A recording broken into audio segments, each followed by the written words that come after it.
Let me just do another aside here to do with the car on the road. We're talking about this problem where we've got a car going through a curve, and we want to figure out how to allow the car to go through the curve as fast as possible or as safely as possible.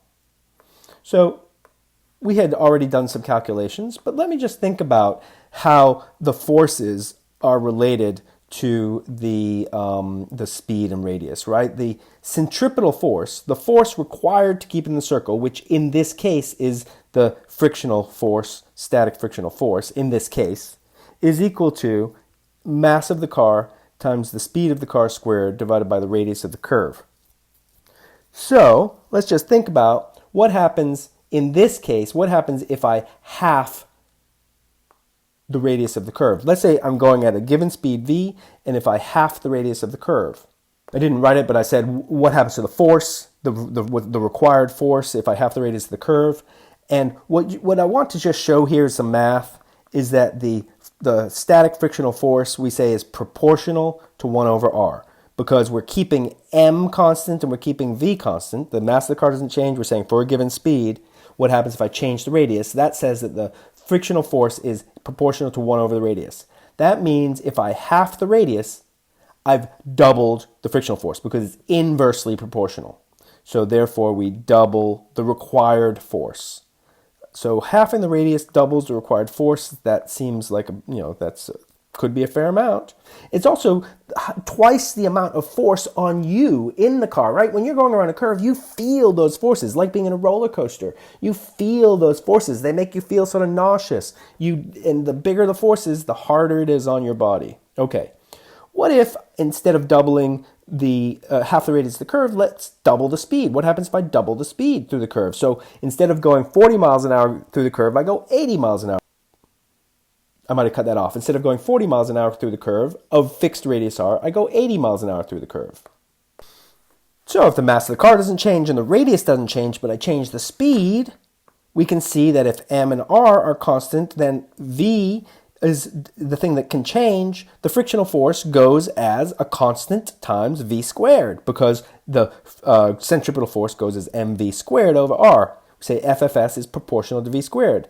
Therefore, if I double the speed, then I'm going to quadruple the force. Right? It goes up by a factor of 4, right? We know that. Quadruple means factor of 4. So you see that the force is much more dependent on your speed than it is on your radius. In other words, there's a much larger force on you, a much larger force required to keep the car on the road if you double the speed than if, for example, you half the radius. Okay. I thought I finished that, but I just realized, how do I know it's quadruple the force? Because if I double the speed, I'm putting 2v, a new velocity of 2v in here instead of 1v, and 2v, quantity squared, is 2 squared times v squared, which is 4 times the old v squared. So if I double the old v, then I've quadrupled the force.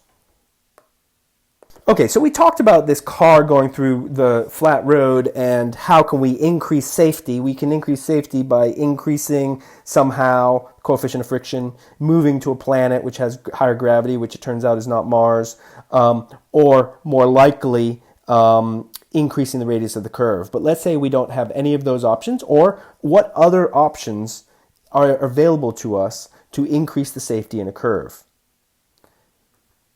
And I can give you time to think about it, but that's silly when I'm doing a virtual lecture. You can pause and think about it for yourself, but the answer is you bank a curve. It's not a flat road. So then we have to ask the question, why does that help? And then show how it helps from a physics point of view. So shown here is the rear view of the car driving down the road away from you. And at the top is the flat curve that we've been talking about. And then below that is an example of a banked curve, right? A curve that is banked. I'm sure, well, obviously, exit ramps are often banked, as a matter of fact. They're not banked very, very much, but they're often banked in order to give you a little bit more safety. And, one place where I've seen severely banked curves are things like, what are they called? Velodromes, where you do bike racing. Banked curves. The bank curve keeps the bikes from slipping to the outside. Tracks, indoor tracks, are most often banked because it's a pretty tight radius. It takes a lot of force to keep you on that road, on that track, and so they're banked to help keep you on the track, keep you from slipping to the outside. So the question is why does a bank help you from keep you from slipping? Why does the bank help keep you from slipping to the outside, right? Because remember, the radius, the curve is going to be in 3 dimensions. The curve is going to be curving around this way, right? The car is going away from us and is curving to the right. Car is going away from us, is curving to the right. I don't know if that's more helpful, but yeah, we're sort of saying the curve is to the right. So the car is still going in a circle, but it's going on a banked curve that's in a circle. The top view, it still looks like that. Okay. The track does, or the circle does, or we're really just going around a curve. Okay. So why does the bank help? Let's get rid of the 3-dimensional view here and just think about, we just have to understand that we're going into the page and turning to the right in order to understand that the centripetal acceleration is still towards the center of the circle. The centripetal acceleration is still in that direction. The centripetal acceleration is still in that direction towards the center of the curve. So a top view still has the car going, going like that, so that its centripetal acceleration is towards the center. That's that direction, that's that direction. Even if it's banked, it's still flat towards the center. That's the centripetal acceleration. It's still towards the center of the curve. That's one of the things you got to understand. Even if it's banked, the centripetal acceleration is still that way. I'll stop saying that now. So just clean up my picture a little bit. I'll actually get rid of this one too, and just say, okay, let's now draw a free body diagram to see why the bank helps. Let's draw a free body diagram of the car in either position. And again, I'm going to draw the diagram on the current diagrams just to make sure that we keep our perspective. The free body diagram generally should be separate, but the normal force, the road pushes it perpendicular to the surface of contact. The gravitational force is in that direction. And there must be a force keeping it in the curve, and that is the frictional force. We've talked about that many times. And those are the only things on the car. And we got to and I should probably touch the car with that arrow to show it's on the car. That's actually an important part of a free body diagram, but we haven't stressed that. Okay. And we got to remember that the normal force is by definition perpendicular to the surface of contact, and the frictional force is by definition parallel to the surface of contact. So that tells us how the forces change when we bank the curve.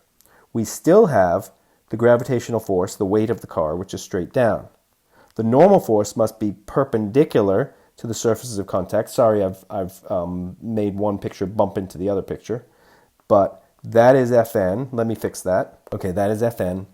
And we still have a frictional force, which is keeping the car from slipping off in that direction, right? The frictional force is pulling, but it's parallel to the surface of contact. The frictional force is now is still along the road. It's not in the centripetal direction. It's along the road. So that is the frictional force. So the frictional force and the normal force have turned with the bank, while the gravitational force stays straight down. So the question is why is the bank better for keeping the car on the road than the non-bank? Non-bank at top, bank at the bottom.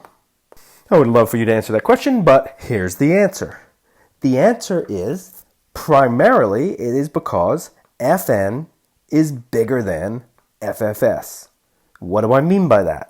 Well, look at what's holding the car on the road in the non-banked case. In the non-banked case, what is holding the car on the road is simply the frictional force. The normal force and the gravitational force don't help to hold the car on the road. The frictional force is keeping it from slipping.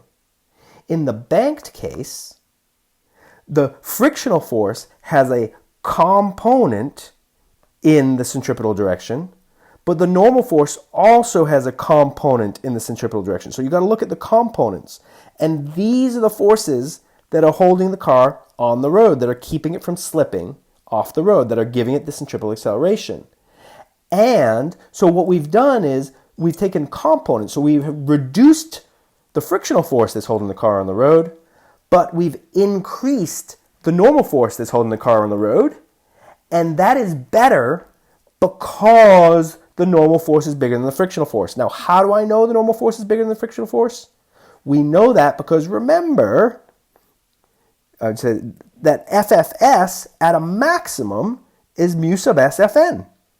That's its max, right? This is FFS max. FFS max is at the maximum mu sub s Fn, and mu sub s is less than 1.